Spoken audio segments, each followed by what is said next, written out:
good morning class 6. In this video we are going to read about Paleolithic age. I hope आपको chapter अच्छा लग रहा होगा, समझ में भी आ रहा होगा. ओके, बेसिकली ये चैप्टर जो है हम रीड कर रहे हैं ये हिस्ट्री से है, थोड़ा डिफिकल्टी भी आती है. Okay, so to read about some more facts regarding to the same content which I written at the board. Okay, Paleolithic age, we will move with our book. Now students, we are going to read about the Paleolithic age.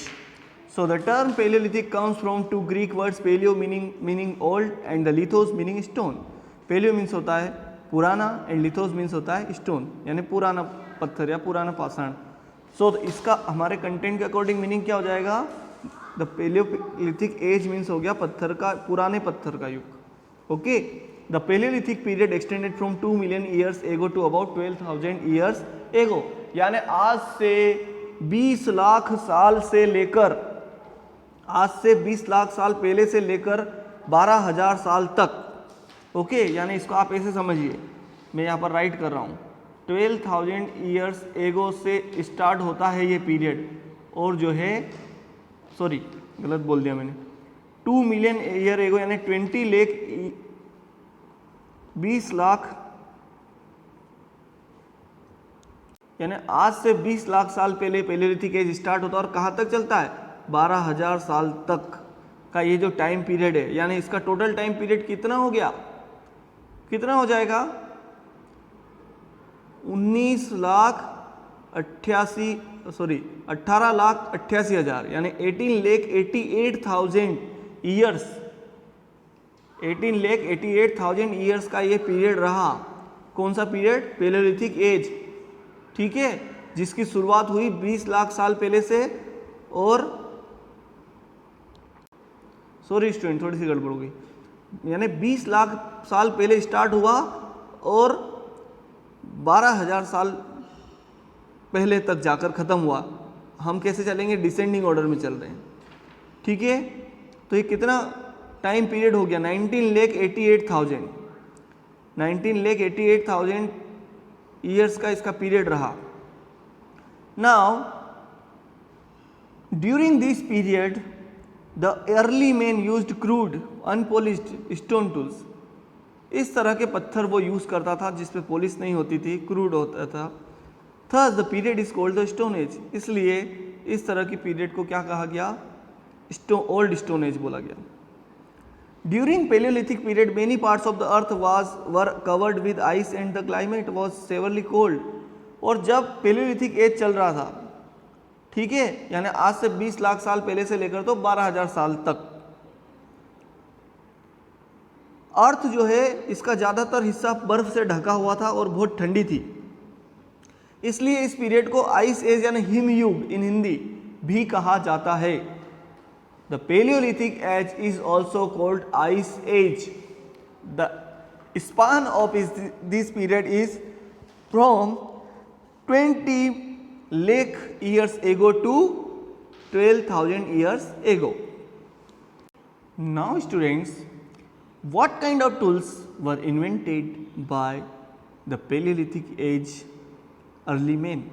Okay, तो हम क्या पढ़ रहे हैं? आप अभी तक ये बात समझ गए होंगे. हम स्टोन एज के बारे में पढ़ रहे हैं. स्टोन एज वो पीरियड है हिस्ट्री का जब इंसान को लिखना नहीं आता था, यानी प्री हिस्ट्री को जो है स्टोन एज कहा जाता है. स्टोन एज के 3 पार्ट है, उसमें से पहला पार्ट हम पढ़ रहे हैं पेलियोलिथिक स्टोन एज या पेलियोलिथिक एज. पेलियोलिथिक एज आज से 20 लाख साल पहले से लेकर तो 12,000 साल पहले तक रहा.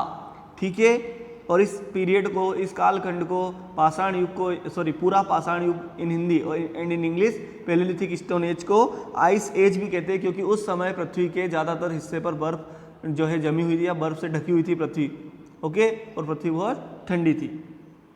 Now the early men used a variety of stone tools. Initially these stone tools were heavy, crude and unpolished. Most of them were made of flint, a stone that chips early. यानी कि early man जिन पत्थरों के औजारों का उपयोग करता था वो जो है बहुत भारी होते थे, क्रूड होते थे एंड अनपॉलिश, यानी उन पर पॉलिश नहीं होती थी स्टार्टिंग में. और इनमें से ज़्यादातर जो है वो फ्लिंट से बने होते. फ्लिंट एक तरह का ऐसा तो फ्लिंट एक इस तरह का पत्थर होता था जिसको आसानी से चीरा नहीं जा सकता था।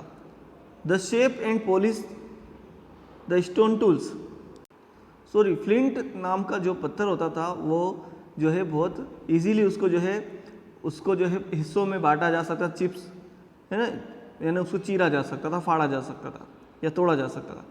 He did not have the experience to give the shape and polish the stone tools, उसे ये अनुभव नहीं था कि इन पत्थरों को शेप कैसे देना है और इनको पॉलिश कैसे करना है। हाउएवर, जबकि man has always been a creative and innovative learner, इंसान हमेशा से ही क्रिएटिव रहा है और इनोवेटिव यानी कुछ नया करने वाला, नवचारक जिसको बोलते हैं, ठीक है, ऐसा लर्नर यानी नया सीखने वाला और नया करने वाला लर्नर जो है अधिगम करता रहा है। कौन? Human being.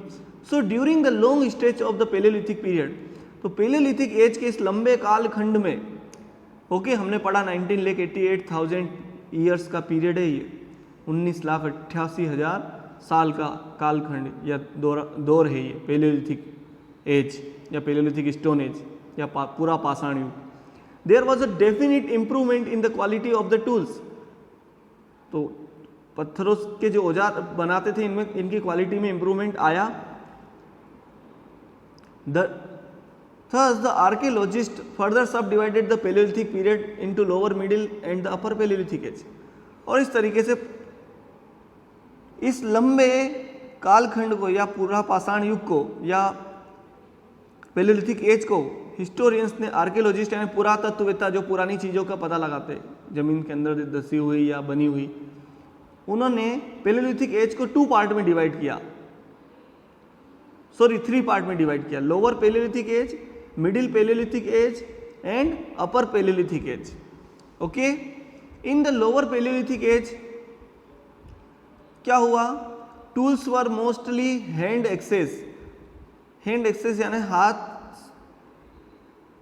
से, मतलब वो मोस्टली हैंड एक्सेस यानी उनके हत्थों पे कुल्हाड़ी टाइप कोई स्ट्रक्चर लगा होता था धारदार। Used for chopping trees and animals, इनका यूज़ वो जानवरों और पेड़ों को काटने के लिए, चीरने के लिए करते थे। So these tools were also called choppers, और इन पत्थरों को यानी लोअर पेलेलिथिक एज स्टोन्स को जो है चॉपर भी कहा गया है। In India these kinds of tools have been found in the Son river valley, Son नदी की घाटी में इस तरह के औजार मिले हैं, यानी लोअर पेलेलिथिक एज के औजार मिले हैं सोन नदी की घाटी में, पंजाब में। Okay, Son river valley in Punjab, यानी सोन नदी की घाटी के कौन सा एरिया? पंजाब में। And on the banks of the river Narmada, और नर्मदा नदी के किनारों पर इन मध्य प्रदेश ये लोअर पेलेलिथिक स्टोन एज के औजार मिले हैं, टूल्स मिले हैं। द टूल्स जिनको चॉपर कहा जाता था, जो कि फ्लिंट से बने होते थे।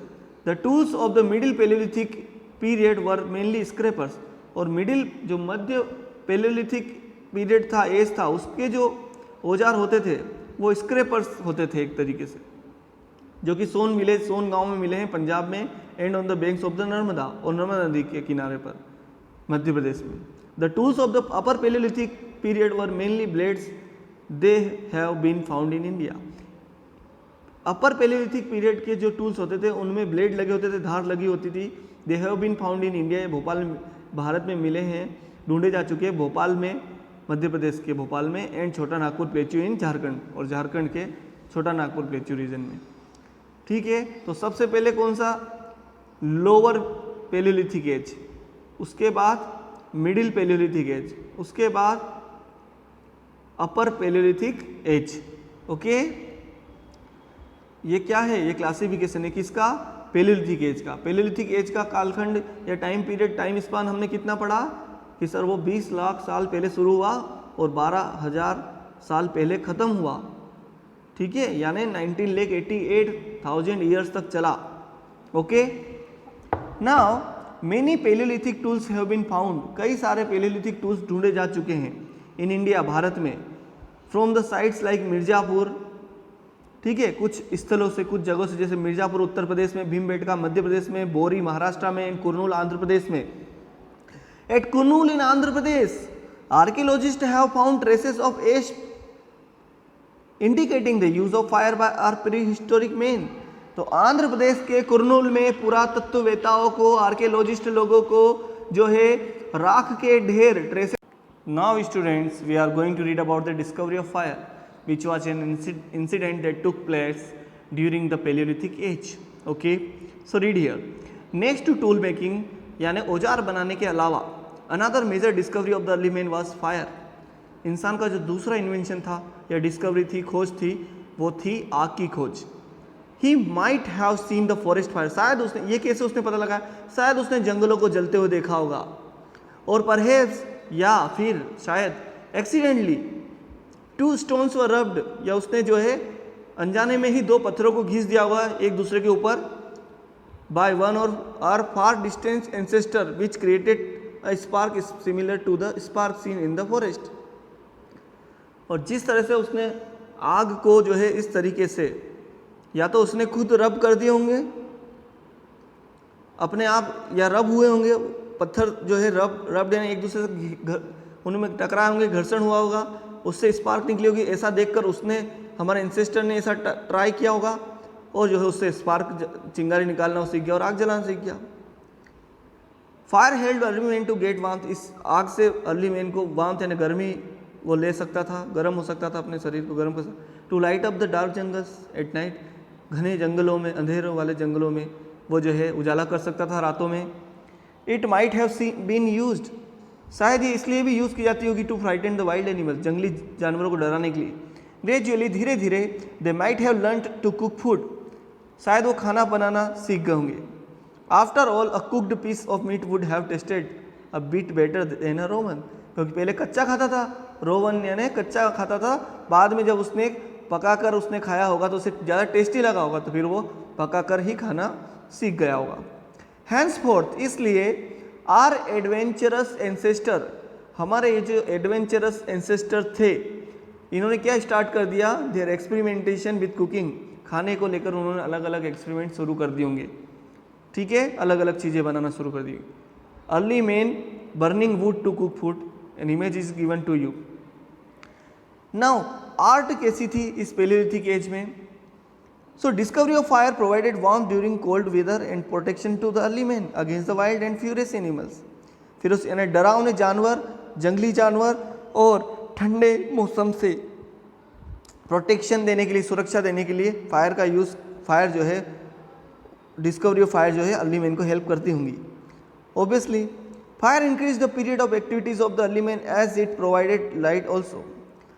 अब आग से जो है इंसान की एक्टिविटीज़ भी बढ़ गई हुई, क्योंकि इससे उजाला किया जा सकता है, तो रात में भी वो काम कर सकता था. It was during this time, यही वो समय था, that the early man began to paint scenes of hunting. जब अर्ली मैन अपने द्वारा शिकार किए गए दृश्यों को चित्रित करता था. ओके, और wild animals on the wall of, या जंगली जीवों के चित्र बनाता था गुफाओं पर, गुफाओं की दीवारों पर. Such cave paintings have been found in different parts of the world. दुनिया के अलग अलग हिस्सों में इस तरह की पेंटिंग्स पाई गई हैं, मिली हैं. The early man use charcoal to do wall painting. Early man charcoal का यूज़ करता था इन पेंटिंग्स को बनाने के लिए. Many of such painting survive till today. इनमें से कई सारी पेंटिंग आज भी जीवित है, आज भी बची हुई है. And give us a glimpse of the life led by the early man. और हमें अर्ली मैन किस तरह की लाइफ को जीता था उसके बारे में हमें एक ग्लिम्स यानी एक दृष्टि, एक झरोका उपलब्ध कराती है. इन इंडिया, भारत में cave paintings of the palaeolithic age have been found in the caves of Bhimbetka in Madhya Pradesh. Bharat में मध्य प्रदेश के भीमबेटका में जो है ये केव पेंटिंग्स जो कि पेलियोलिथिक मैन ने या अर्ली मैन ने बनाई थी वो मिली हैं. You may see it here, the image is given in your book. So there are many such periods of painting in different parts of the world. It seems that the early men used the art of painting to communicate their feelings and emotions as they had not yet developed the art of writing or a script. शायद early man painting इसलिए करता था ताकि वो अपने emotions और feelings को, संवेदनाओं, इमोशन यानी संवेदना और फीलिंग्स यानी अपनी अनुभूतियों को वो बता पाए कि वो क्या कैसा फील कर रहा है, इमोशंस, अपने चित्रों के द्वारा, अपनी पेंटिंग्स के द्वारा. क्योंकि उसे लिखना नहीं आता था, उसने लिखने की स्क्रिप्ट का अभी तक इन्वेंशन नहीं हुआ था, यानी तब तक.